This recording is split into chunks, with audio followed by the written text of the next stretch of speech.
இனி நம்ம இந்த வீடியோவில் எதை பற்றி பேச போகிறோம் அப்படின்னு பார்த்தீங்கன்னா வந்துட்டு நம்ம தக்லைஃப் படத்தில் வந்து ஒரு வெறித்தனமான ஒரு அப்டேட் ஒன்று வெளியே இருக்குது.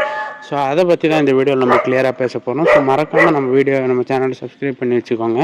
அண்ட் இப்போ தான் நம்ம சேனலை புதுசாக பார்க்குறீங்க அப்படின்னா பெல் ஐக்கானை கிளிக் பண்ணி வச்சுக்கோங்க. வாங்க வீடியோக்குள்ளே போகலாம். இப்போ பார்த்தீங்கன்னா வந்துட்டு நம்ம இந்த நம்ம படத்தெல்லாம் வந்து பேன் இண்டியாவில் ரிலீஸ் ஆகுது அப்படின்னா மோஸ்ட்டாக வந்து ஹிந்திலலாம் பிவிஆர்ஸ்லலாம் ரிலீஸ் ஆகாது. அதுக்கான ரீசன் என்ன அப்படின்னு பார்த்தீங்கன்னா, நார்த் இந்தியா சைட்லலாம் வந்து பிவிஆர் ரிலீஸ் ஆகணும் அப்படின்னா அந்த தியேட்டர்ஸ்லாம் வந்து எயிட் வீக்ஸுக்கு அப்புறமா தான் வந்துட்டு நம்ம இதுக்கே ஓடிடிக்கே தரணும். பட்டு பிவிஆரில் தரலை அப்படின்னா 4 வீக்ஸ் கழிச்சே வந்து ஓடிடியில் கொடுத்துடலாம். பட் இப்போ வந்து நம்ம தக்லீஃப் வந்து அதே தான் பிளான் பண்ணியிருக்காங்க. 8 வீக்ஸ் கழிச்சு ஓடிடிக்கு தரலாம் அப்படின்ற ஒரு பிளானில் இருக்காங்க. ஸோ இந்த படம் கண்டிப்பாக 1000 கோடி அடிக்கும் அப்படின்ற பிளானில் தான் மணிரத்னமும் கமல்ஹாசன் சாரும் ஐடியா பண்ணியிருக்காரு. ஸோ இதை பற்றி உங்கள் ஒப்பீனியன் என்ன அப்படின்றத மறக்காமல் கமெண்ட்ஸாக சொல்லிவிடுங்க.